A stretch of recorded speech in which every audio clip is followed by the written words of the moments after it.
निकल जाओ यहाँ से, फौरन यहाँ से निकलो। मेरी नरों के सामने मत आना। चाचा, हमने 2 दिनों से कुछ नहीं खाया है। चाचा, मैं आपसे भीख मांगती हूँ, थोड़ी दया दिखाइए। क्या आप हमें थोड़ा खाना दे सकते हैं? अगर अब एक और लफ्ज़ बोला तो मैं सबक सिखाने में पीछे नहीं हटूंगा। मुझे परवाह नहीं कि तुमने कितने दिनों से नहीं खाया है। यह एक नूडल की दुकान है, कोई अनाथालय नहीं है। अभी निकलो यहाँ से।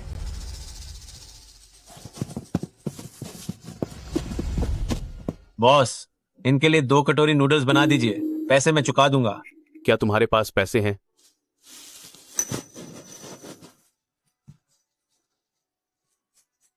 बॉस, ये लीजिए। अंदर आइए सर। चलो बच्चों। आइए आइए सब लोग, खाना तैयार है, गर्मा गर्म खाइए। बच्चों आओ और जल्दी से खाओ। क्या हुआ? क्या तुम्हें डर है कि तुम्हारे दादाजी तुम्हें जहर दे देंगे? जल्दी खाओ। अच्छे बच्चे, धीरे खाओ, गले में मत अटका लेना।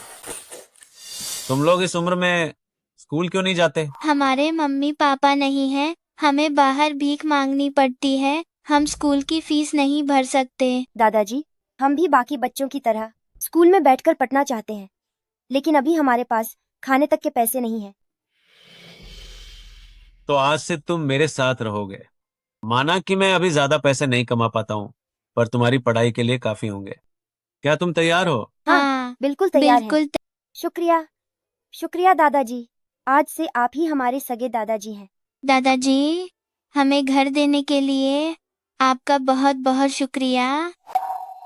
एक घर? मैं और तुम सब एक जैसे ही हैं। मेरी पत्नी चली गई है और अब मेरा कोई आगे पीछे नहीं है, बल्कि मुझे तुम्हारा शुक्रिया अदा करना चाहिए, क्योंकि तुमने मुझे एक घर दिया है। आज के बाद से हम सब एक ही परिवार हैं। शुक्रिया बच्चों, तुमने मुझे अपनों जैसा प्यार दिया। अब जल्दी खाओ, खा लो।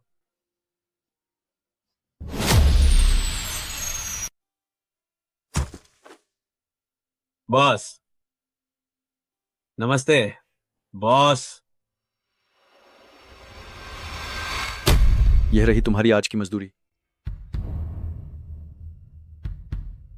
शुक्रिया बॉस, ये सही समय पर मिला। वे सादा नूडल्स नहीं खाना चाहती, उसके खाने में थोड़ा सुधार करना होगा। लेले के इस सेमेस्टर की पढ़ाई की किताबें भी खरीदनी हैं। अरे ओलू, मैं तुम्हें समझ नहीं पाता। तुम खुद इतने बुजुर्ग हो चुके हो, कल के खाने का ठिकाना नहीं है, और फिर भी गरीब छात्रों की मदद कर रहे हो। क्या तुम खुद को कोई नेक फरिश्ता समझते हो? नहीं बॉस, वे दोनों बहुत होनहार बच्चे हैं, पढ़ाई में भी अव्वल हैं। मैं नहीं चाहता कि पैसों की कमी की वजह से उनकी पूरी जिंदगी बर्बाद हो जाए। हूँ।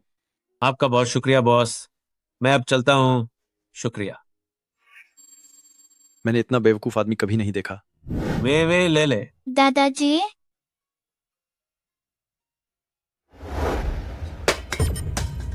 फिर से सादा नूडल्स क्यों? क्या आपको पता नहीं है कि मुझे सादा नूडल्स पसंद नहीं?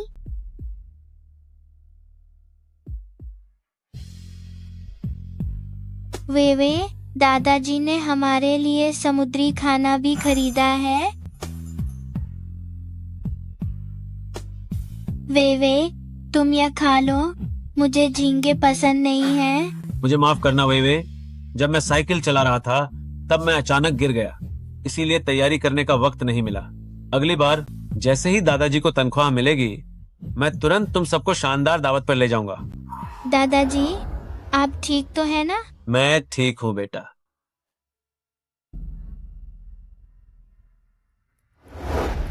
मुझे भूख नहीं है, मैं नहीं खाऊंगी। दादाजी, मुझे थोड़े पैसे दीजिए। मुझे स्कूल के प्रोग्राम के रिहर्सल में हिस्सा लेना है। बाकी सबके पास नए कपड़े हैं, सिर्फ मेरे पास ही नहीं है। कितने पैसे चाहिए? $5000। इतने सारे पैसे? वे दादाजी बहुत मेहनत से पैसे कमाते हैं। तो अगर मेरे पास नए कपड़े नहीं होंगे तो मैं स्टेज पर कैसे जाऊंगी? लेकिन ओफ,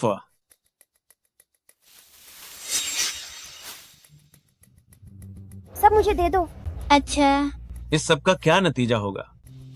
ले आओ, खाना खा लो।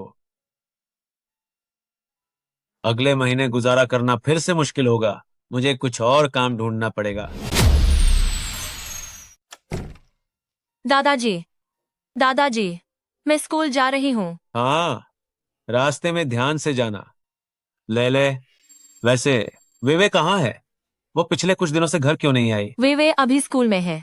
हाँ दादाजी, सुनिए, आज शाम को हमारी ग्रेजुएशन सेरेमनी है, आप हमें देखने आएंगे ना? बिल्कुल आऊंगा। मैंने तुमसे पहले ही कहा था कि जब तुम लोग चिंगबे यूनिवर्सिटी से ग्रेजुएट हो जाओगे तब दादाजी खुद वहां आएंगे तुम्हें अपना आशीर्वाद देने के लिए। ठीक है दादाजी, तो अब मैं निकलती हूँ। ठीक है।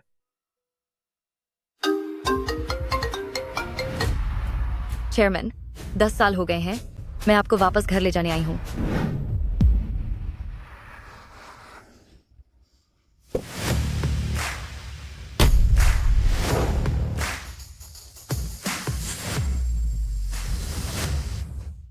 चेयरमैन लू, तुम लोग यहाँ कैसे आए? क्या मैंने तुम लोगों से नहीं कहा था कि मैं 10 साल तक अपनी पत्नी के लिए प्रार्थना करना चाहता हूँ? मेरी पत्नी भगवान में विश्वास रखती थी, इसलिए मैंने पूरे 10 साल साधु की तरह जीने की शपथ ली है ताकि मैं उसके लिए पुण्य कमा सकूं और उसे अगले जन्म में सुख शांति मिल सके। जब तक समय पूरा नहीं होता मैं तुम लोगों के साथ वापस नहीं जाऊंगा। चेयरमैन लू, आपके ग्रुप छोड़ने के बाद से आज पूरे 10 साल बीत चुके हैं। आपके बिना इन 10 सालों में मैं सच में पूरी तरह थक चुकी हूँ और अकेली पड़ गई हूँ। आपके बिना लूज ग्रुप वाकई में मुश्किलों से घिर गया है। मैं विनती करती हूँ कि आप वापस आकर कमान संभालें, ग्रुप को फिर से ऊंचाइयों पर ले जाएं। प्लीज हमारे साथ वापस चलिए। मुझे पता है, एक काम पूरा करने के बाद मैं तुम्हारे साथ चलूंगा। चेयरमैन लू, अगर कोई काम है तो बस मुझे हुक्म दीजिए। ये काम मुझे खुद ही करना होगा। तुम शाम को मुझे चिंगबे यूनिवर्सिटी से लेने आ जाना। वैसे तुम खुद भी एक बार चिंगबे यूनिवर्सिटी जाओ और वहां 2 लड़कियों को ढूंढो। एक का नाम ली वे है और दूसरी का सोंगले। उन्हें हमारे यहाँ $5 लाख के सालाना पैकेज पर नौकरी दे दो। उन्हें लूज ग्रुप के मैनेजमेंट ट्रेनी के तौर पर तैयार करो। जी बिल्कुल। ये दोनों नौकरियां मेरी तरफ से लेले और वेवे के लिए ग्रेजुएशन का तोहफा होंगी। वे दोनों बहुत खुश होंगी। इतने भव्य इंतजाम चिंगबे ग्रुप ने इस बार तो वाकई बहुत खर्चा किया है। चिंगबे यूनिवर्सिटी की स्थापना को 100 साल हो गए हैं। यह शायद अब तक का सबसे आलीशान दीक्षांत समारोह है ना? इस सजावट और इसके डिजाइन को देखकर लगता है कि कम से कम $10 लाख तो खर्च हुए ही होंगे। दोस्तों, चिंगबे यूनिवर्सिटी एक 100 साल पुरानी मशहूर यूनिवर्सिटी है और इसमें कोई शक नहीं कि यह देश का सबसे बेहतरीन संस्थान है। लेकिन इस दीक्षांत समारोह का आयोजन करने वाला कोई और ही है।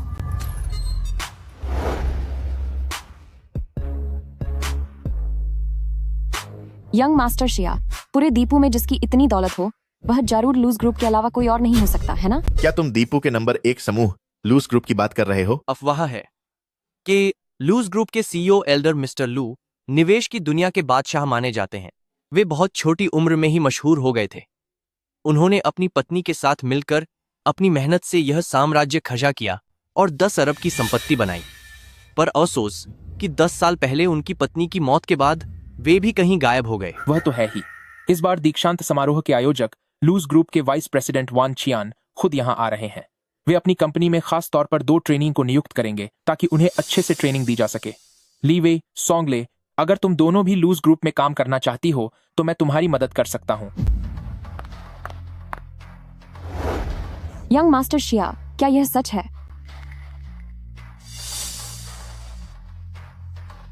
ले, तुम क्या कर रही हो?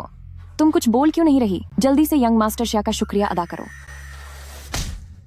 तुम्हें क्या हुआ है? दादाजी ने तुम्हें जो पैसे दिए थे वो सारे तुमने कपों में उड़ा दिए और महंगे मेकअप पर खर्च कर दिए। क्या तुम्हें पता है कि दादाजी के लिए एक एक पैसा जोड़ना कितना मुश्किल काम है? सोंगले, अपनी आवाज कम रखो। अगर यंग मास्टर शिया ने सुन लिया कि मेरी परवरिश एक गरीब बेसहारा इंसान की मदद से हुई है तो वो मुझे हिकारत से देखेंगे। वही, तुम ऐसा कैसे सोच सकती हो? ले, हम इतनी कड़ी मेहनत कर रहे हैं, क्या वह हाई सोसाइटी का हिस्सा बनने के लिए नहीं है? यंग मास्टर शिया को तो देखो, इतनी कम उम्र में ही वह वान चियान के नीचे सबसे करीबी इंसान बन चुका है। इसे कहते हैं असलियत में इतनी जल्दी कामयाब होना। अगर उसकी कृपा हम पर हो जाए तो क्या वह तुम्हारी और मेरी 10 साल की पढ़ाई से ज्यादा काम नहीं आएगा? तो तुम्हारे हिसाब से सिर्फ पैसा ही सबसे ज्यादा जरूरी है। वे तुम बदल गई हो। मैं नहीं बदली हूँ। तुम अभी तक समझदार नहीं हुए हो। देखो इस बिछी हुई लाल कालीन को। क्या तुमने कभी नहीं सोचा कि अगर इसके ऊपर चलकर आने वाले सबके चहेते तुम और मैं होते, सबकी आंखों का तारा तुम और मैं होते, तो वह कैसा नजारा होता।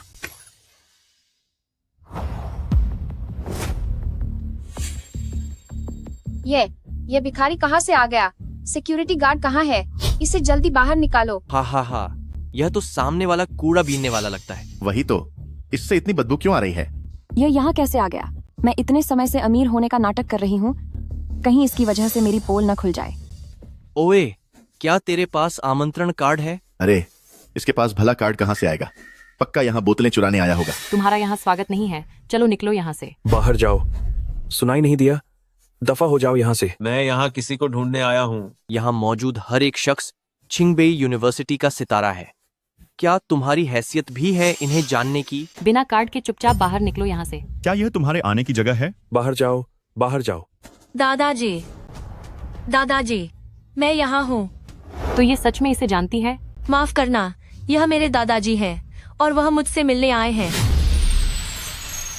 क्या वह सॉन्गले नहीं है?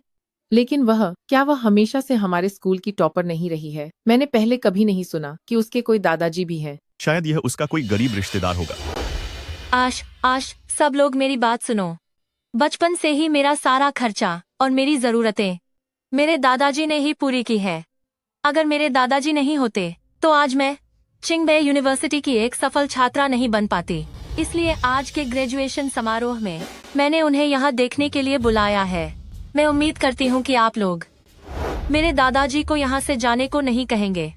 मेरी पागल बच्ची, ये तुम्हारी खुद की काबिलियत है, इसमें इस दादा का क्या योगदान है?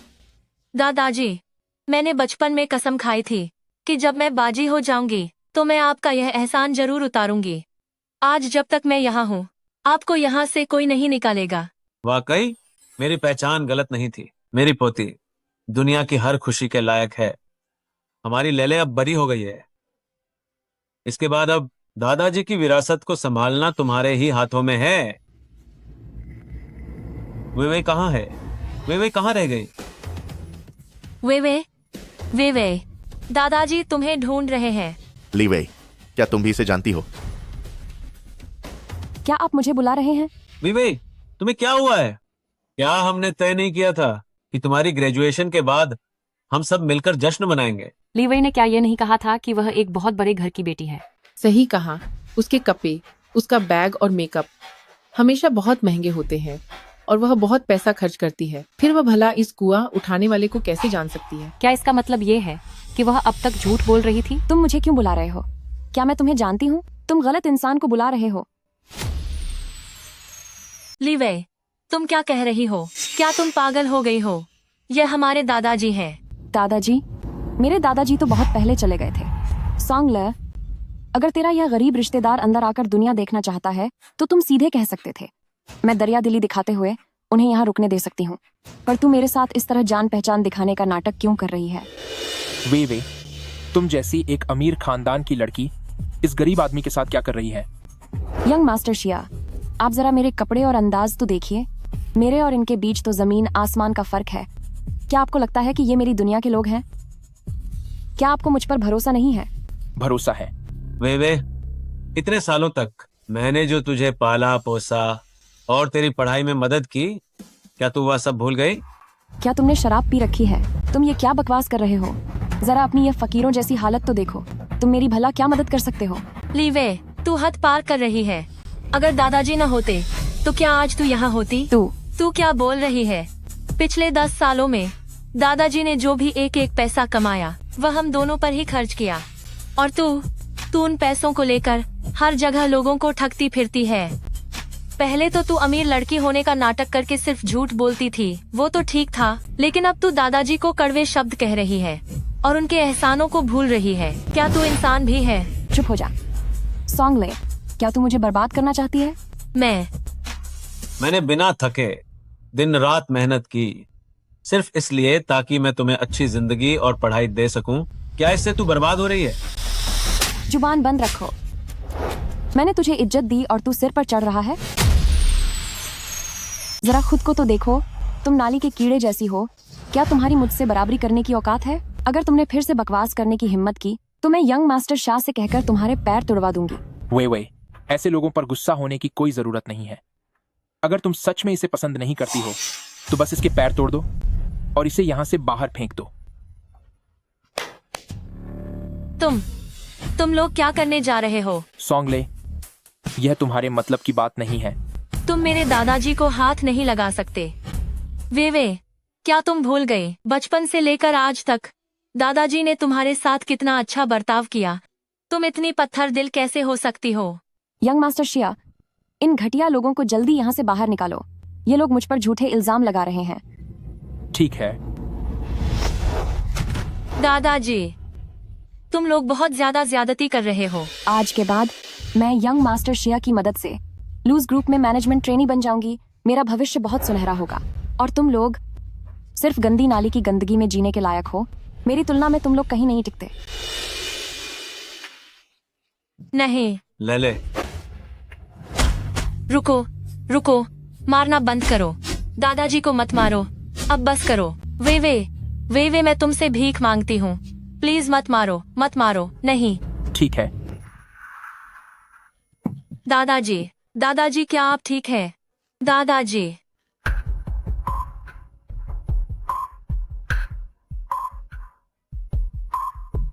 कचरा हमेशा कचरा ही रहता है। चलो पैसा बाहर निकालो, जल्दी करो। मेरे पास पैसे नहीं हैं। मेरे पास पैसे नहीं हैं। जल्दी करो। मेरे पास सच में पैसे नहीं हैं। तो फिर मैं तुझे खत्म कर दूंगा। दादाजी। वे तुम जल्दी भागो, तुम्हारे दादाजी तुम्हें बचा लेंगे। ये दिलचस्प है। ओ बूढ़े आदमी, तुम्हारी मेरे काम में टांग अड़ाने की हिम्मत कैसे हुई? तुझे सबक सीखना है क्या? ठीक है, इसे तब तक मारो जब तक ये होश न खो दे। दादाजी, मैं भविष्य में आपका यह एहसान जरूर चुकाऊंगी। मैं अब किसी और को आपको परेशान नहीं करने दूंगी। दादाजी। वे दादाजी। भागो। मारना बंद करो। वे मैं तुमसे भीख मांगती हूँ, तुम मत मारो। प्लीज यंग मास्टर शिया को रोक दो। मैं तुम्हारे पैर पड़ती हूँ। वे तुम ऐसे कचरे को साथ लेकर आई ताकि मेरी जिंदगी बर्बाद कर सको। तुम्हें इसकी कीमत तो चुकानी ही होगी। मैं अब कुछ नहीं कहूँगी। हम अब कुछ नहीं कहेंगे। मैं तुमसे मिन्नत करती हूँ, यंग मास्टर शिया को रुकने के लिए कह दो। दादाजी को छोड़ दो। दादाजी अब बूढ़े हो गए हैं, वे यह बर्दाश्त नहीं कर पाएंगे। बस तुम हमें छोड़ दो, हम तुरंत यहाँ से चले जाएंगे। एक कचरा बीनने वाला और एक लूज ग्रुप का सीनियर अधिकारी, इनके बीच का फर्क बहुत ज्यादा है। यंग मास्टर शिया जिसे जमीन पर गिराना चाहे उसे जमीन पर लेटना ही पड़ता है। अपनी किस्मत को स्वीकार करो। मुझे लगता है यह आदमी जानता है ली वे और यंग मास्टर शिया के बीच क्या रिश्ता है। शायद इसीलिए नाटक कर रहा है। वे मैं आपसे विनती करती हूँ। मैं वादा करती हूँ कि मैं पुरानी बातों के बारे में किसी को नहीं बताऊंगी। मैं आपसे विनती करती हूँ, आप दादाजी को जाने दें। अगर आप उन्हें छोड़ देंगे तो हम यहाँ से तुरंत चले जाएंगे। हम फिर कभी भी आपके सामने नहीं आएंगे और न ही आपकी अमीर घर की बेटी वाली इमेज खराब करेंगे। जैसा तुमने कहा है, अगर फिर से बोलने की हिम्मत की तो मैं तुम्हें सबक सिखाऊंगी। यंग मास्टर शिया, अब बस भी करो। समारोह की जगह को खराब मत करो।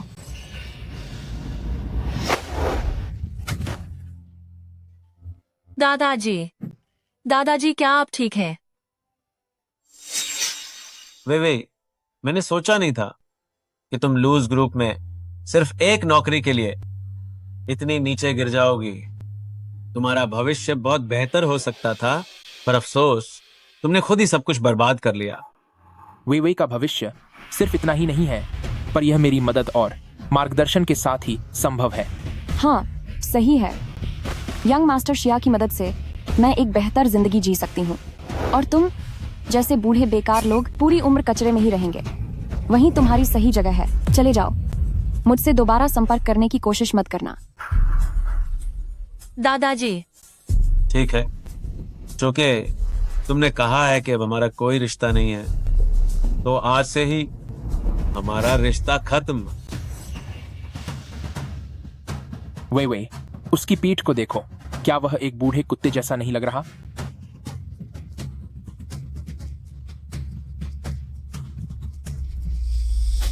चेयरमैन लू,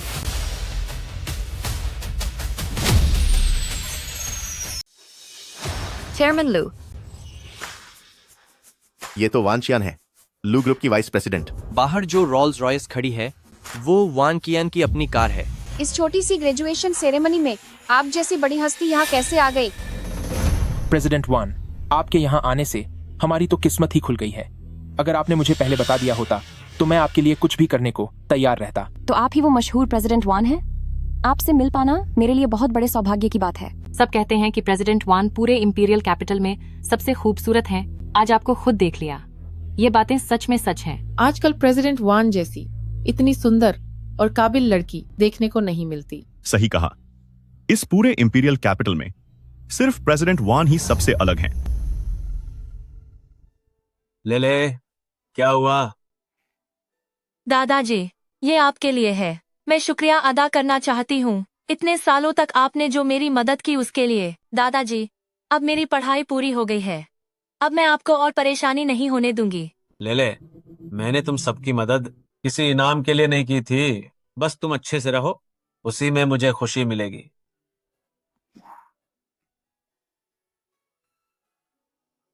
ये रुद्राक्ष की माला हमारे खानदान की निशानी है। आज मैं इसे तुम्हें सौंपता हूँ।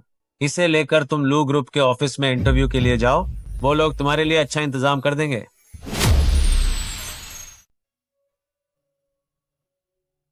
दादाजी, आप बस मेरा मन रखने के लिए ऐसा कह रहे हैं ना? मैं इस मौके की पूरी कद्र करूंगा। दादाजी, मैं आपको कभी निराश नहीं करूंगा। मैं आपका ये एहसान जरूर उतारूंगा। प्रेसिडेंट वान, मैं आपको मिलवाना चाहता हूँ। मेरे साथ ये ली वे हैं। मैंने खुद जांच की है। इनकी काबिलियत बहुत जबरदस्त है। इन्हें आपने खुद चुना है। मैनेजमेंट ट्रेनी के तौर पर तैयार करने के लिए आपकी पसंद वाकई काबिल तारीफ है। प्रेसिडेंट वान, मैं पूरी मेहनत से काम करूंगी। सच में लोगों के बीच का अंतर देखकर जलन होती है। ये ली वे, अब इसका भविष्य तो बहुत चमकने वाला है। हाँ, जब प्रेसिडेंट वान का साथ हो, लूज ग्रुप में आने के बाद तरक्की तो पक्की ही समझो। वाकई जलन होती है। Hello chairman. मुझे कुछ काम है, इसलिए मैं जा रहा हूँ। लेकिन अब फिक्र मत करो, मैंने तुमसे कंपनी वापस आने का वादा किया है, तो मैं अपनी बात से पीछे नहीं हटूंगा। बस इस समारोह में कुछ लोग और कुछ बातें ऐसी हैं जो मुझे पसंद नहीं आई। कल सुबह कंपनी में मिलते हैं। जी चेयरमैन लू। प्रेसिडेंट वान, आपसे मिल पाना ही मेरे लिए बहुत बड़ी बात है।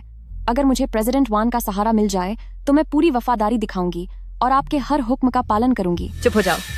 चेयरमैन लू का कहना है कि यहाँ के कुछ लोग और बातें उन्हें परेशान कर रहे हैं। अगर चेयरमैन लू नाखुश हैं, तो इसका मतलब है कि पूरी लूज ग्रुप नाखुश है। मैं घोषणा करती हूँ कि आज का लूज ग्रुप ट्रेनी प्रोग्राम रद्द किया जाता है। रद्द? क्या रद्द कर दिया? ये क्या हो रहा है? जरा शांति से सोचो कि तुम सबने आखिर किया क्या है। तुम लोगों ने खुद अपने हाथों से अपना सुनहरा भविष्य बर्बाद कर दिया है। प्रेसिडेंट वान, प्रेसिडेंट वान, प्रेसिडेंट वान। चेयरमैन लू, यहाँ मौजूद आप सभी चिंगपे यूनिवर्सिटी के छात्र हैं, तो यहाँ भला चेयरमैन लू कहाँ से आया? हम में से किसी ने भी चेयरमैन लू को कभी नहीं देखा, तो फिर हमने उसे नाराज कैसे कर दिया? कहीं ऐसा तो नहीं कि उस बूढ़े ने जो तमाशा किया था उसके बारे में उस रहस्यमयी चेयरमैन लू को पता चल गया हो? अगर मुझे उस मरे हुए बूढ़े के बारे में पहले पता होता तो मैंने उसे कभी अंदर नहीं आने दिया होता। अगर वह नहीं होता तो प्रेसिडेंट वान निश्चित रूप से इतने गुस्से में नहीं होती। हाँ, सब उसकी वजह से हुआ है। मुझे पहले से ही पता था कि लूज हंटिंग जैसे बेकार लोग सिर्फ अपने आसपास के लोगों के लिए मुसीबत बनते हैं। हो सकता है कि वह जानबूझकर यहाँ आया था ताकि वह मेरा करियर बर्बाद कर सके। यंग मास्टर शिया, अब मैं क्या करूं? क्या अब आगे चलकर मैं लूज ग्रुप में शामिल नहीं हो पाऊंगी? अब बस भी करो। अगर वान चियन कंपनी की सीनियर ऑफिसर है तो क्या मैं कंपनी का सीनियर ऑफिसर नहीं हूं? और वैसे भी भले ही ट्रेनी प्रोग्राम न हो, पर क्या मैंने तुम्हारे लिए रास्ता नहीं बनाया है? यंग मास्टर शिया, आप बहुत अच्छे हैं। मैं आपके इस एहसान को कभी नहीं भूलूंगी। तो क्या आप मेरी एक और मदद कर सकते हैं? आज रात मैं घर पर अकेली हूँ, मुझे थोड़ा डर लग रहा है। ठीक है, क्यों नहीं। आगे बाब हो, मैं कर सकती हूँ। भले ही मुझे मैनेजमेंट ट्रेनी की वो जगह ना मिले, पर मुझे लूज ग्रुप में अपनी जगह जरूर बनानी है। ओह, क्या ये लले नहीं है? प्रेसिडेंट वान ने तो पहले ही तुम्हारा मैनेजमेंट ट्रेनी का हक छीन लिया है, तो फिर यहाँ आने की हिम्मत कैसे हुई तुम्हारी? इस आलीशान इमारत को तो देखो, ये लूज ग्रुप की अपनी खमीन है। इन्होंने तो ये खमीन भी पूरी तरह खरीदी हुई है। इससे उनकी दौलत का अंदाजा लगाया जा सकता है। तुम इतने घटिया कपों में यहाँ आने में शर्म नहीं आई? मैं यहाँ इंटरव्यू के लिए आई हूँ, किसी ब्यूटी कॉन्टेस्ट के लिए नहीं। तो मुझे इतना सज धज कर आने की क्या जरूरत है? और वैसे भी लूज ग्रुप में नौकरी सबके लिए खुली है, तो तुम ये कहने वाली कौन होती हो कि मैं यहाँ नहीं आ सकती?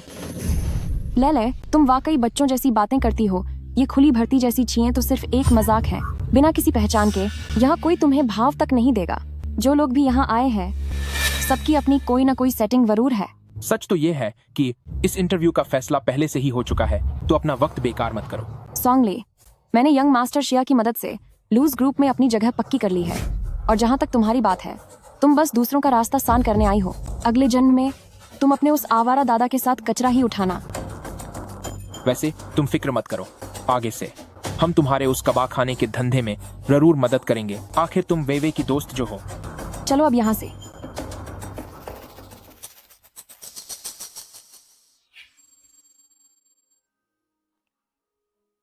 अब जब यहाँ तक आ ही गई हूँ, तो एक कोशिश करना तो बनता है। नमस्ते, मैं यहाँ इंटरव्यू के लिए आई हूँ। मैं चिंगबई की छात्रा हूँ। मेरा नाम सॉन्गले है।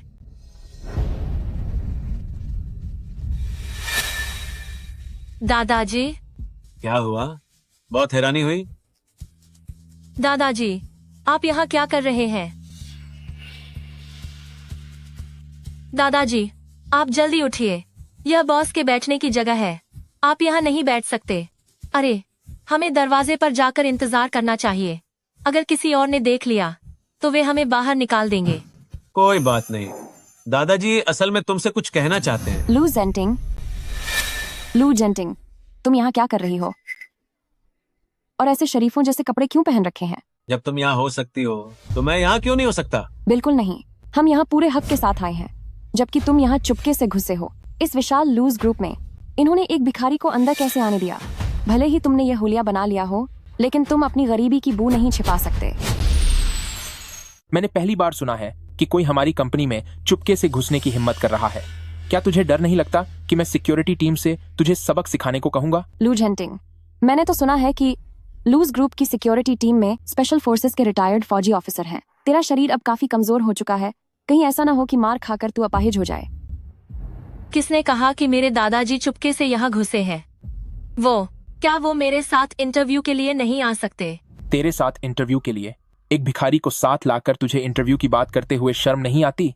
चाहे तेरा इंटरव्यू लेने वाला कोई भी हो, तेरा इंटरव्यू अभी रद्द किया जाता है। यह मेरा फैसला है। सॉन्गले, सुना तुमने? तुम चाहे कितनी भी कोशिश कर लो, तुम कभी अपनी हैसियत नहीं बदल सकती। यंग मास्टर शिया की बस एक बात तुम्हारा करियर बर्बाद कर सकती है।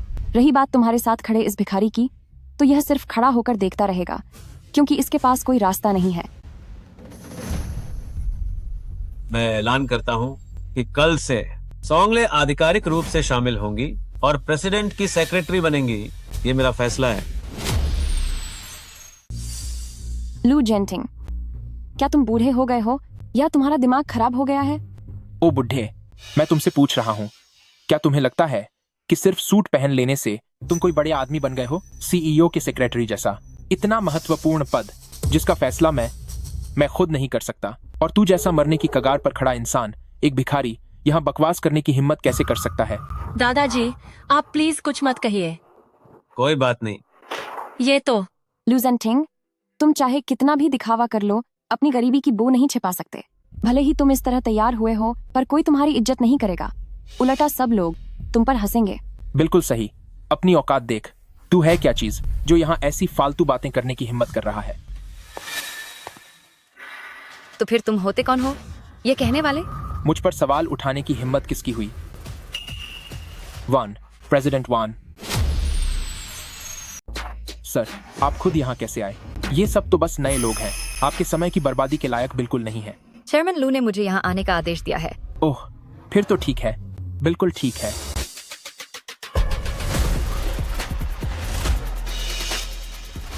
बेटा, तुम ही सॉन्गले हो ना? जी मैं हूँ। नमस्ते प्रेसिडेंट वन। घबराओ मत, अभी मैं तुम्हारी ज्वाइनिंग की औपचारिकताएं पूरी करा देती हूँ और कल से तुम काम पर आ सकती हो। लूज ग्रुप की नई प्रेसिडेंट सेक्रेटरी अब से तुम ही हो। क्या प्रेसिडेंट वान, क्या आपसे कोई गलती तो नहीं हो रही? प्रेसिडेंट सेक्रेटरी जैसा इतना महत्वपूर्ण पद किसी अभी अभी कॉलेज से निकली लड़की को कैसे दिया जा सकता है? उसे कंपनी के काम की कोई समझ नहीं है। बॉस की मदद करना तो दूर की बात, वो बस मुश्किलें ही खड़ी करेगी। प्रेसिडेंट वॉन, यंग मास्टर शिया बिल्कुल सही कह रहे हैं। हम सब अभी नए ग्रेजुएट हैं और वाकई इस काम को संभालने के काबिल नहीं हैं। अब वो वक्त आ गया है क्या जब ग्रुप के अंदर मेरे फैसलों पर भी सवाल उठाए जाएंगे? चेयरमैन लू का कहा हुआ हर शब्द लू कंपनी के लिए आखिरी फैसला है। अगर उन्होंने कह दिया कि ये सेक्रेटरी है तो मतलब यही सेक्रेटरी है। इसके बाद अगर किसी ने भी बहस की तो उसे फौरन नौकरी से निकाल दिया जाएगा। आप आराम से जाइए। लले, तुम्हें बधाई हो, अब तुम आधिकारिक तौर पर लूज ग्रुप का हिस्सा हो। दादाजी आपका शुक्रिया, पक्का यह सब आपकी वजह से ही हुआ है। चलिए मैं आपको इसका जश्न मनाने ले चलती हूँ। मैं आज आपको डिनर कराऊंगी। ठीक है, चलो चलते हैं। चलिए।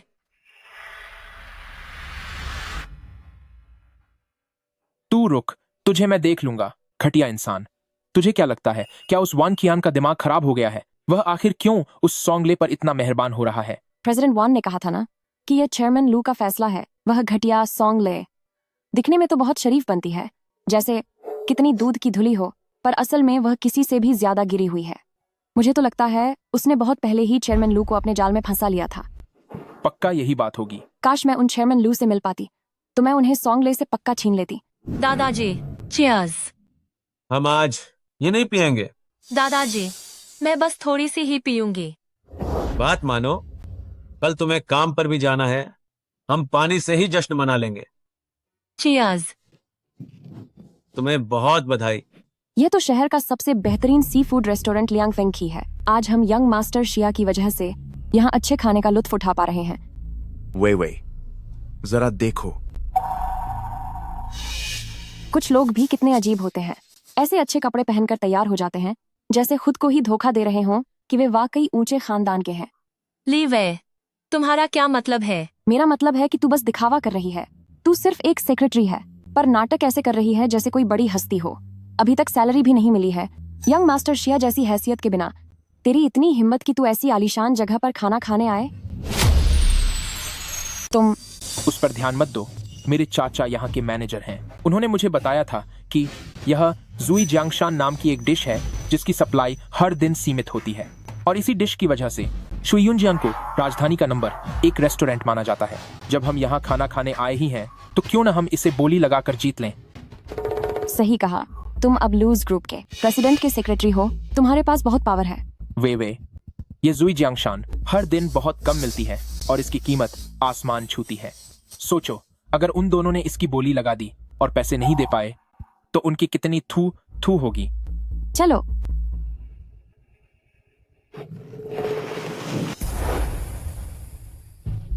सुनिए आप सब, अब हम शुरू कर रहे हैं। जुई जियांगशान की नीलामी शुरुआती बोली है $1,00,000। $1,00,000। $1,00,000। देखा तुम सबने, यंग मास्टर शिया ही असली शानदार इंसान है।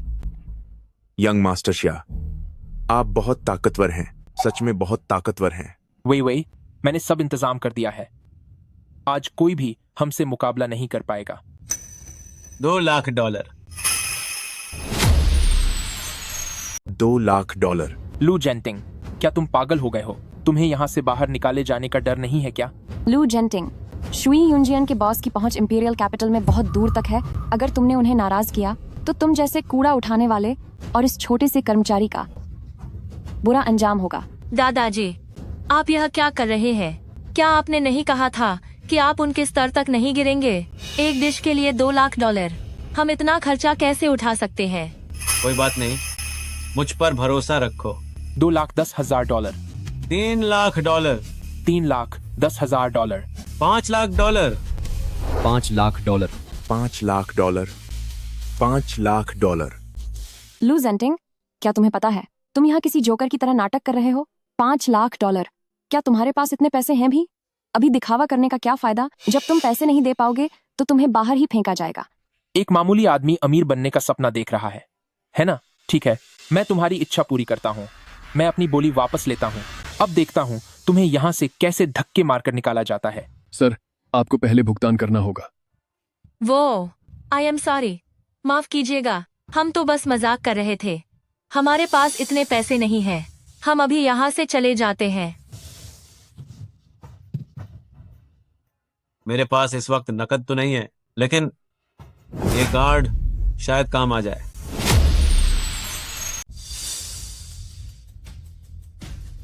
सर, मुझे बहुत खेद है, लेकिन मैं इस कार्ड को नहीं पहचानता। क्या आपको यकीन है कि आप इससे भुगतान कर सकते हैं? इसे लीजिए और अपने बॉस से इसकी जांच करवाइए। उन्होंने इसे जरूर देखा होगा। मैं कह रहा हूँ कि आप बड़े ही अजीब इंसान हैं। एक सुपरमार्केट का स्टोर कार्ड लेकर आए हैं और यहाँ धोखाधड़ी करने की कोशिश कर रहे हैं। शुयून जियन के बॉस एक बहुत ही अनुभवी व्यक्ति हैं। क्या आपको सच में लगता है कि आपकी ये छोटी सी चाल उन्हें धोखा दे पाएगी? सॉन्ग ले, अगर तुम अपनी सलामती चाहती हो तो तुरंत अपने दादाजी को लेकर यहाँ से दफा हो जाओ। कहीं ऐसा ना हो कि शुयून जियन के बॉस आ जाएं और गुस्से में आकर तुम्हें मजा चखा दें। दादाजी, हमें यहाँ से तुरंत चलना चाहिए। हमें थोड़ा इंतजार और करना चाहिए। ठीक है दादाजी, चाहे जो भी हो जाए मैं आपकी रक्षा करूंगी। भोले बच्चे। कितने जिद्दी हैं ये। देखो, वह आ गए। देखो बॉस कितने उत्साहित हैं। मैंने उन्हें पहले कभी ऐसा नहीं देखा। तुम दोनों अब गए काम से। लू जेंटिंग, अब शांत होने का नाटक करना बंद करो। मुझे शर्तिया यकीन है कि इस वक्त तुम्हारे पैर कांप रहे होंगे, है ना? पैसे न होने पर दिखावा करने का यही अंजाम होता है। माफ करना बॉस, अभी वह कार्ड मेरा ही था। अगर आपको गुस्सा करना है तो मुझ पर निकाले। मेरे दादाजी काफी बूढ़े हैं, उन्हें परेशान मत कीजिए। वे जल्दी से अपनी आंखें बंद कर लो। थोड़ी देर में जो होने वाला है वह बहुत खतरनाक होगा। मैं ऐसा नहीं करूंगी। मैं तो अपनी आंखों से देखना चाहती हूँ कि कैसे इन्हें सबक सिखाया जाता है और बाहर फेंक दिया जाता है। मुझे नहीं पता था कि सीईओ यहाँ आएंगे। कृपया सीईओ हमें माफ करें। आपको कार्ड इस्तेमाल करने की जरूरत नहीं है। आज का सारा खर्च बिल्कुल मुफ्त है। ऐसा नहीं कहा जाता था कि शुयून जियान का मालिक बहुत ताकतवर है, तो वह ऐसे ही किसी के भी सामने घुटने क्यों टेक रहा है? क्या इसका मतलब यह है कि यह बूढ़ा आदमी वाकई कोई बड़ी हस्ती है? यंग मास्टर शिया, यह मुमकिन ही नहीं है। लू जेंटिंग तो साफ तौर पर एक भिखारी है। वह कोई घटिया प्रेसिडेंट कैसे हो सकता है? वह कार्ड जो उसके पास है मैंने कभी देखा तक नहीं। वह तो पक्का किसी सुपरमार्केट का शॉपिंग कार्ड है। शुयून जियान का मालिक उसे इतनी अहमियत कैसे दे सकता है? यंग मास्टर शिया, अब हमें क्या करना चाहिए?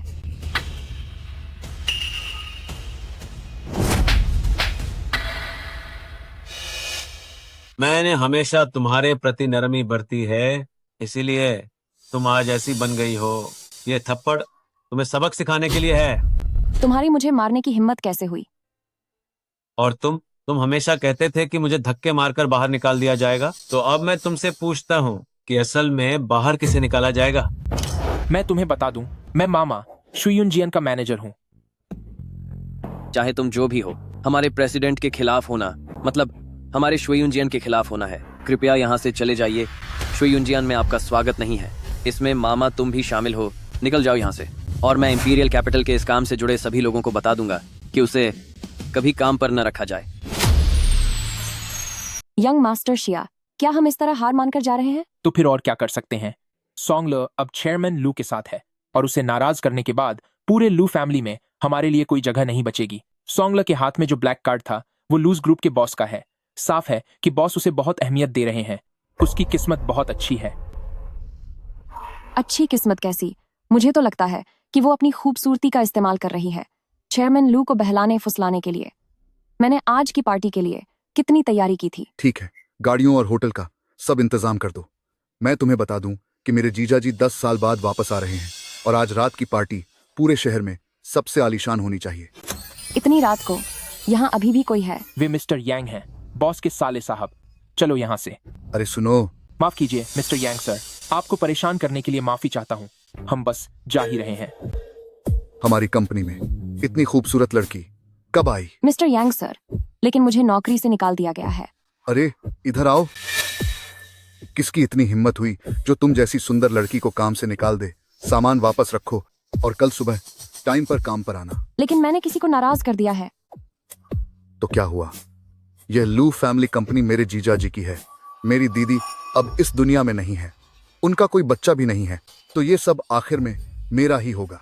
जब मैंने कह दिया कि तुम रुको तो कोई मना नहीं कर सकता। लेकिन जिससे मेरी दुश्मनी हुई है वह चेयरमैन लू की दोस्त है। क्या मेरे जीजा जी को बहलाने की हिम्मत? मैं उसे खत्म कर दूंगा। सॉन्ग ले, अब देख लेना तुम, तेरी तबाही का वक्त करीब आ गया है। मैंने कहा कि तू रुकेगी, तो फिर किसकी हिम्मत है जो मेरे खिलाफ जाए? लेकिन मैंने पंगा लिया है चेयरमैन लू के चाहने वाले से। क्या मेरे जीजा जी को बहकाने की हिम्मत की? मैं उसे सबक सिखा दूंगा। सॉन्ग ले, बस देखती रह, तेरा बुरा वक्त अब शुरू होने वाला है।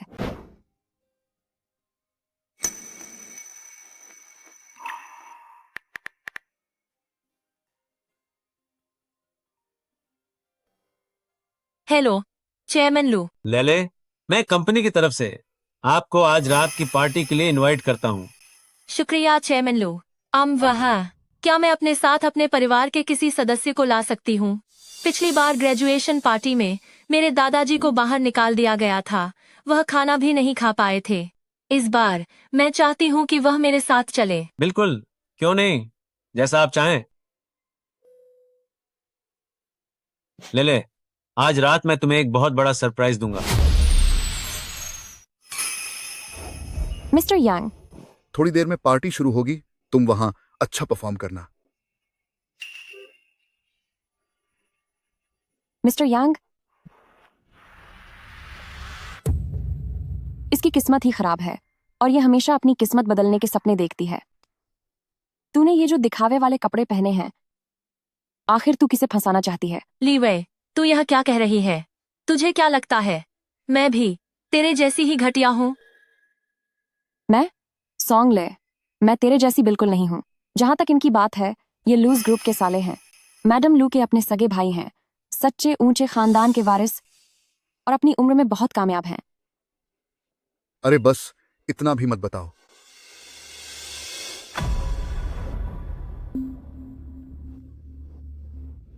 क्या यही वही लड़की है, उस मामूली भिखारी की पोती? जी हाँ, यही है। मिस्टर यांग, इसकी मासूमियत पर मत जाइए, असल में ये बहुत ही गिरी हुई है। क्या यह जो कह रही है वह सच है? मैंने कुछ नहीं किया। मैं तो किसी लू फैमिली प्रेसिडेंट को जानती तक नहीं। यह तो लू परिवार का खानदानी ब्रेसलेट है।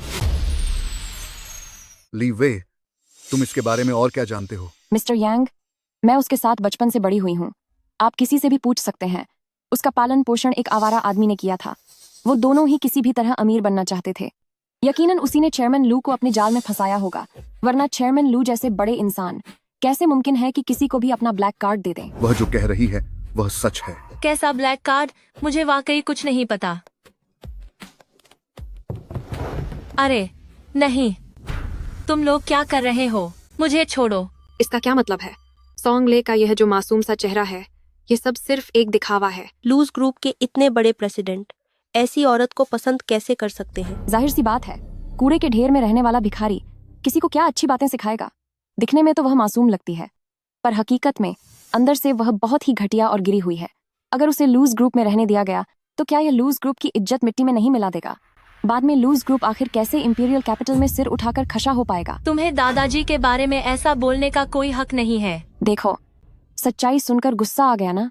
इससे बस यही साबित होता है कि मैंने अभी जो कुछ भी कहा वो सब बिल्कुल सच है। सॉन्ग ले, तूने लू और यांग दोनों परिवारों की इज्जत मिट्टी में मिला दी है। तू तो बड़ी चालाक निकली। अब तू कान खोल कर सुन ले, मैं तुझे और तेरे उस भिखारी दादा को बर्बाद करके छोड़ूंगा। एल्डर मिस्टर लू, वह इस तरह के व्यक्ति से धोखा खा गई। लू परिवार अब पूरे शहर का मजाक बनकर रह गया है। यांग हाउतियन इस बात को इतनी आसानी से नहीं छोड़ेंगे। इस पूरे शहर में भला कौन नहीं जानता कि यांग हाउतियन छोटी से छोटी बात का बदला लेते हैं। अब तो सॉन्ग ले बेचारी का खेल खत्म समझो। लूज ग्रुप को नाराज करने के बाद, चाहे उसकी पहचान कुछ भी क्यों न हो, जब तक वह इस शहर में है, उसका यहाँ टिकना नामुमकिन है। सॉन्ग ले, आज चाहे खुद भगवान ही क्यों ना आ जाए, कोई तुम्हें नहीं बचा पाएगा। लूज ग्रुप के मिस्टर यांग को नाराज करने के बाद तुम और तुम्हारे भिखारी दादा इस शहर में सिर उठाकर नहीं जी पाओगे। ली वे, हम दोनों साथ में बड़े हुए हैं, फिर तुम मेरे पीछे हाथ धोकर क्यों पड़ी हो और हमें जीने का एक भी मौका क्यों नहीं दे रही? क्योंकि तेरी किस्मत अच्छी थी, इसलिए तुझे जमीन पर गिरकर मेरी तरफ देखना चाहिए। आज तेरे पास जो कुछ भी है उस पर असल में मेरा हक होना चाहिए था। मैं अपनी आंखों से देखना चाहती हूँ कि तू और लू झेंटिंग कैसे अपनी जिल्लत भरी जिंदगी काटते हो। मैं अपनी आंखों से देखना चाहती हूँ कि तुम और लू झेंटिंग अपनी घटिया जिंदगी कैसे काटते हो। फिर आज शायद तुम्हें निराश होना पड़ेगा।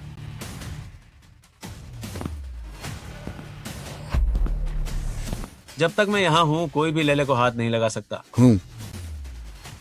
दादाजी, आप जल्दी यहाँ से जाइए। वाह, तुम्हारी सच में यहाँ आने की हिम्मत हुई? क्या तुम्हें डर नहीं लगता कि लूज ग्रुप अभी तुम्हारे टुकड़े टुकड़े कर देगा? मिस्टर यांग, जरा इन दो घटिया लोगों को तो देखिए। ये अपनी बची कुची इज्जत दांव पर लगा रहे हैं और आपको चुनौती देने की हिम्मत कर रहे हैं। यह आवाज इतनी जानी पहचानी क्यों लग रही है? मुझे भी तो देखने दो कि कौन लू फैमिली के खिलाफ जाने की कोशिश कर रहा है। मिस्टर यांग, जल्दी देखिए, वही है यही सॉन्ग ले का दादा है, नीच दर्जे का कचरा।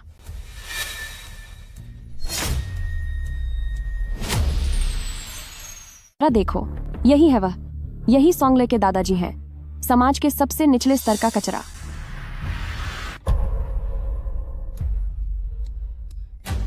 दादाजी, आप यहाँ से जल्दी जाइए। आज जब तक मैं यहाँ हूँ मैं कभी किसी को अनुमति नहीं दूंगी कि वह आपको एक उंगली भी लगाए। मिस्टर यांग, जरा देखो, ये दोनों नीच लोग अपनी आखिरी घजी के पास हैं, फिर भी यहाँ ड्रामा कर रहे हैं। कितनी घिनौनी बात है।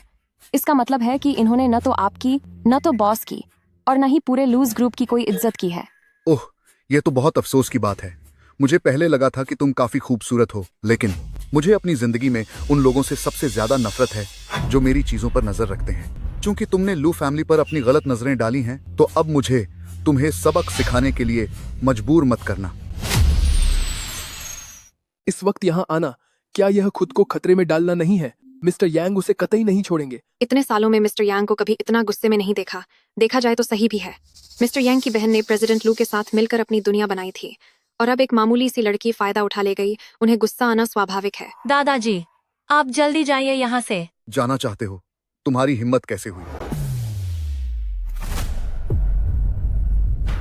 ऐसा है क्या यांग हाउतियान? वैसे मैं पूछना चाहता हूँ, लू खानदान की प्रॉपर्टी तुम्हारी कब से हो गई? ये वही जिसकी तुम बात कर रहे थे, एक मामूली सा भिखारी, वही है ये। मिस्टर यांग, जो करना है मेरे साथ कीजिए। मैं आपसे विनती करती हूँ, मेरे दादाजी को छोड़ दीजिए। लू झेंटिंग, मिस्टर यांग से मिलना ही तुम्हारे लिए बहुत बड़ी बात है। अगर तुम मिस्टर यांग के हाथों बर्बाद भी हो गई तो भी इसे अपना सौभाग्य समझना। जब तुम यहाँ आने की हिम्मत कर ही चुकी हो तो अंजाम भुगतने के लिए तैयार रहो। मिस्टर यांग, जल्दी इसे सबक सिखाइए। यांग हाउतियान, मिस्टर यांग, तुम मुझे सबक सिखाओगे? चुप हो जाओ। मिस्टर यांग असल में लूज ग्रुप के ब्रदर इन लॉ हैं। उनका रुतबा बहुत बड़ा है। तेरी हिम्मत कैसे हुई उन्हें नाम से बुलाने की? तू तो बिल्कुल मर्यादा ही भूल गया है। तुझे क्या लगता है कि तेरा वक्त अब खत्म होने वाला है? वाकई कितने अज्ञानी हो तुम। सिर्फ उम्र से हैसियत और रुतबे के अंतर को खत्म नहीं किया जा सकता। अभी उसने जो बात कही है उतना ही उसे कड़ी सजा दिलवाने के लिए काफी है। सॉन्ग ले, यही है वो दादाजी जिनकी तुम इतनी इज्जत करती हो। इन्हें सिर्फ जुबानी जंग लड़ना आता है, इन्हें तुम्हारी जान की कोई फिक्र नहीं है। अगर आज ये गलती से बच भी गए तो भी इनकी बाकी की जिंदगी बर्बाद होकर ही रहेगी। दादाजी, प्लीज अब और मत बोलिए। मिस्टर यांग सच में एक बहुत बड़ी हस्ती है, हम उनसे पंगा नहीं ले सकते। तुम अभी थोड़ी देर पहले बहुत उड़ रहे थे ना, अब तुम्हारी अकड़ कहाँ चली गई? मेरे बगल में खड़े इस आदमी को देखो, ये कितने काबिल और महान है। अब मैं भी इस बड़े समाज का एक हिस्सा बन चुकी हूँ। मेरे पास अब बेशुमार ऐशो आराम है और तुम लोग, तुम्हारी किस्मत में बस मार खाना और बाहर फेंक दिए जाना ही लिखा है। मिस्टर यांग, आप बहुत हुआ, अपना मुंह बंद करो। अब मैं भी ऊंचे समाज का हिस्सा हूँ और वहाँ मैंने अपनी जगह बना ली है, पर तुम लोग, तुम्हारी किस्मत में तो बस अपाहिज होकर बाहर फेंका जाना ही लिखा है। मिस्टर यांग, आप बस बहुत हुआ, अपना मुंह बंद रखो। दादाजी, हमें उनसे उलझने की कोई जरूरत नहीं है। अगर हम सिर झुकाकर अपनी गलती मान लें तो इसमें कोई बुराई नहीं है। मिस्टर यांग, आज जो भी हुआ वह सब मेरी वजह से है। अगर आपको कोई गुस्सा निकालना है तो वह मुझ पर निकालिए। मैं आपसे विनती करती हूँ कि मेरे दादाजी को छोड़ दें, उन्हें जाने दें। जब तक मैं हूँ तुम्हें किसी के सामने झुकने की जरूरत नहीं है। लू जेंटिंग, तुम अपनी हरकतों से बाज नहीं आओगे ना? क्या तुम्हें दिख नहीं रहा कि तुम्हारी और मिस्टर यांग की ताकत के बीच कितना फर्क है? अगर वह चाहे तो तुम्हें खत्म कर सकते हैं, बस उनके एक शब्द की देरी है। तुम चाहे कितनी भी कोशिश कर लो, कुछ नहीं होगा। मिस्टर यांग, जल्दी से किसी को बुलाकर इस बदतमीज आदमी को सबक सिखाइए। अगर आज यह यहाँ से सही सलामत चला गया तो लूज ग्रुप की इज्जत का क्या होगा? मैंने कहा चुप रहो। क्या तुम्हें मेरी बात समझ नहीं आ रही? ये क्या हो रहा है? यह लीवई को क्यों पीटा गया? मिस्टर यांग लगता है गुस्से में होश खो बैठी है। वह अपने ही लोगों के खिलाफ क्यों जा रही है? ली वे की तो पिटाई हो गई, तो लगता है कि सोंगले का अब और भी बुरा हाल होने वाला है। मिस्टर यांग, मैं हमेशा तुम्हारी तरफ थी, तुमने मुझे क्यों मारा? ले इसे ही कर्मों का फल कहते हैं। लू जेंटिंग, मुझ पर हंसने की तेरी क्या औकात है? भले ही मुझे थप्पड़ पड़ा हो, पर तुझे क्या लगता है तेरा अंजाम मुझसे बेहतर होगा? इसे ये हिम्मत तुमने दी है। मैंने नहीं दी। तुमने लूज ग्रुप की इज्जत पूरी तरह मिट्टी में मिला दी है। क्या तुम ग्रुप के नियमों को पूरी तरह भूल गए हो? लू जेंटिंग, तुम सच में बड़े अजीब हो। क्या लूज ग्रुप के अनुशासन के मामलों में दखल देने की तुम्हारी हैसियत है? क्या तुम देख नहीं सकते कि मिस्टर यांग की आंखों में कितना गुस्सा है? क्या तुम तब तक चुप नहीं होगे जब तक तुम खुद को पूरी तरह बर्बाद न कर लो? यांग हाओतियान, मैंने कहा कि घुटनों पर बैठो। लू जेंटिंग, क्या तुम जानबूझकर चीजों को और भी खराब करना चाहते हो, है ना? क्या तुम जानते हो कि जो तुम कह रहे हो उसका नतीजा क्या होगा? यहाँ मौजूद हम सब तुम्हारी वजह से मुश्किल में पड़ सकते हैं। तुम्हारी नीयत आखिर क्या है? तुम ये सब जानबूझकर कर रहे हो। अगर खुद मुसीबत में पड़ना है तो हमें क्यों घसीट रहे हो? इस आदमी का दिमाग खराब हो गया है। मुझे पहले ही यह सोच लेना चाहिए था। अगर उसकी हिम्मत यहाँ आने की हुई है तो इसका मतलब है कि वह एक पागल इंसान है। दादाजी, आप कृपया अब और मत कहिए। मैंने कहा घुटनों पर बैठ जाओ। क्यों? क्या अब मेरी बातों की कोई कीमत नहीं रही? लू जेंटिंग, तुम अंदर से कितने गिरे हुए इंसान हो। तुम अच्छी तरह जानते हो कि इसका नतीजा अच्छा नहीं होगा, फिर भी तुम जानबूझकर ऐसा कर रहे हो ताकि तुम हमें भी अपने साथ बर्बाद कर सको। मैं तुम्हें कामयाब नहीं होने दूंगी। मिस्टर यांग, अपनी बुद्धिमानी से क्या आप उसकी बुरी नीयत देख सकते हैं?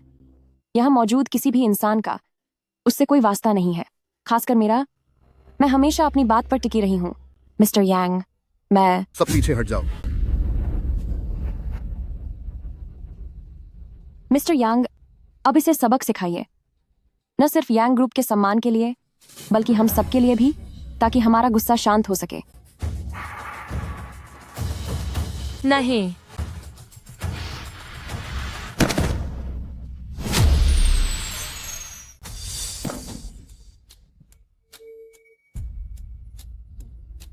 मिस्टर यांग, आप ये क्या कर रहे हैं?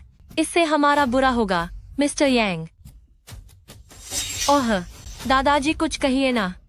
हम मिस्टर यांग को घुटनों के बल नहीं बैठने दे सकते। भले ही उन्हें अपनी गलती का एहसास हुआ हो और वह मेरे सामने झुकना चाहते हो, लेकिन लूज ग्रुप के दूसरे लोग हमें नहीं छोड़ेंगे।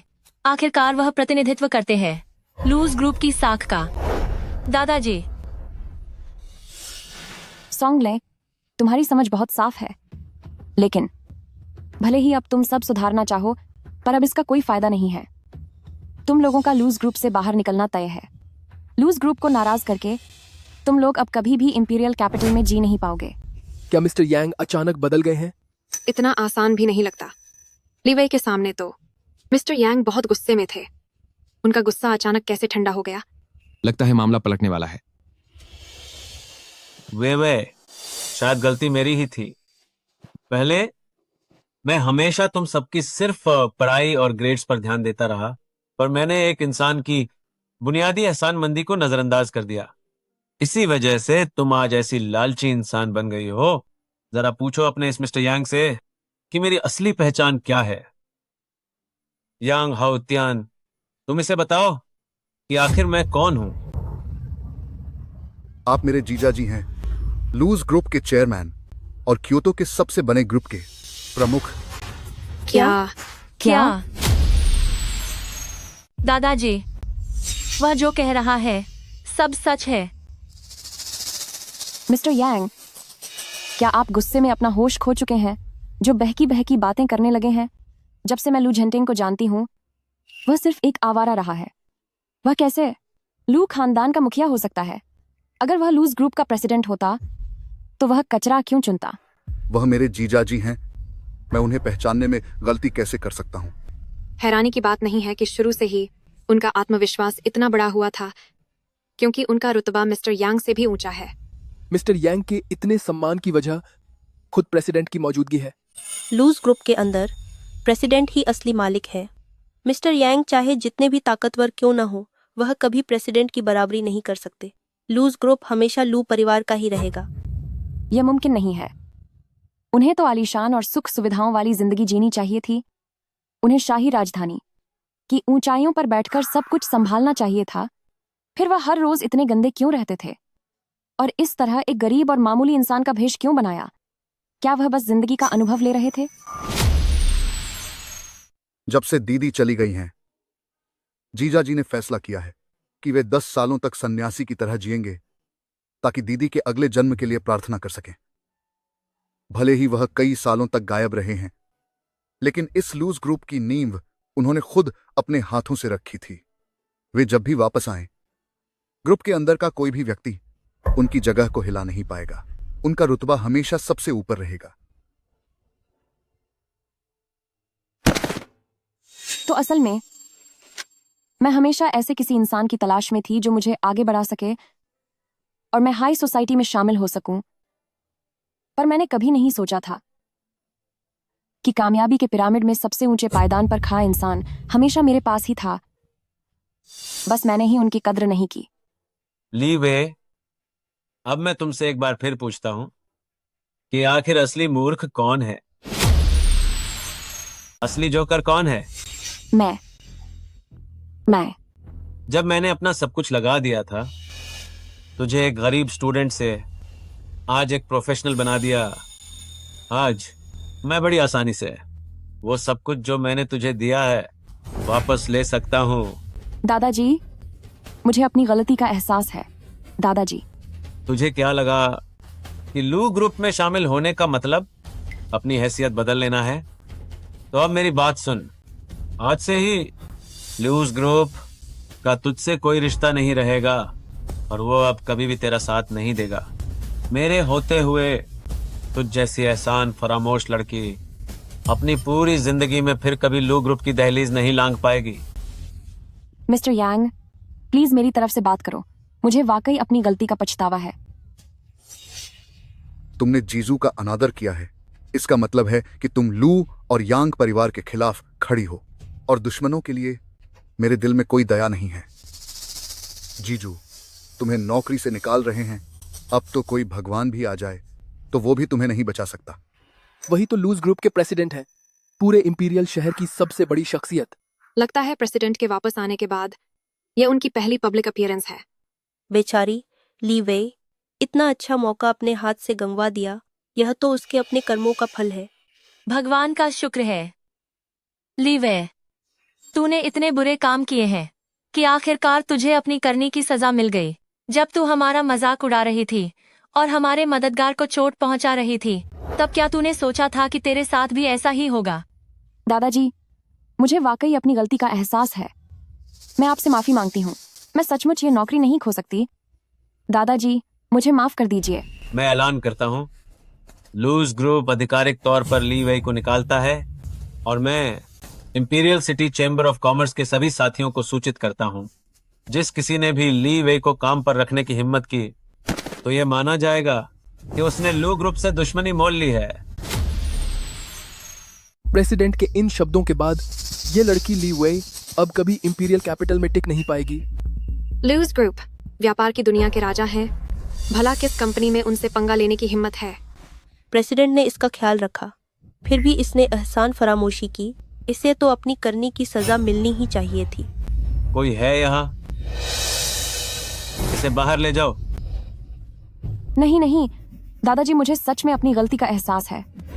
यंग हाउ तिया, क्या तुम्हें अपनी गलती का एहसास है? ब्रदर इन लॉ, मुझसे गलती हो गई। मेरी बुद्धि भ्रष्ट हो गई थी। मुझे माफ कर दीजिए ब्रदर इन लॉ। कृपया अपना गुस्सा शांत कीजिए। भले ही मैं लंबे समय से कंपनी से दूर था, लेकिन तुम्हारी हरकतों के बारे में मैंने बहुत पहले ही सुन लिया था। तुम बस हर रात पार्टियां करते रहे। कंपनी की तरक्की में तुम्हारा कोई योगदान नहीं है। अगर आज मैं कंपनी का प्रेसिडेंट न होता तो तुम सब मुझे बुरी तरह बर्बाद कर देते, है ना? ब्रदर इन लॉ, मैं भविष्य में ऐसा कभी नहीं करूंगा। एक बड़ी बहन माँ के समान होती है। पेई होंग चली गई है, इसलिए उसका पति होने के नाते तुम्हें सुधारना मेरा कर्तव्य है। आज से ही मैं लूज ग्रुप में तुम्हारे सारे पदों को रद्द करता हूं। तुम्हारी सारी संपत्ति जब्त की जाती है और तुम्हें ब्रांच ऑफिस भेजा जा रहा है। वहां तुम्हें एक मामूली कर्मचारी के तौर पर शुरुआत करनी होगी। मैं समझ गया।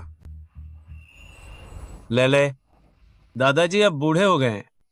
ये इतना विशाल लूज ग्रुप अब मैं तुम्हारे हाथों में सौंपता हूं। क्या? नहीं दादाजी, यह कैसे हो सकता है? लूज ग्रुप आपकी पूरी जिंदगी की मेहनत है। मेरा अपना कोई वारिस नहीं है और अब मैं बहुत बूढ़ा हो चुका हूं।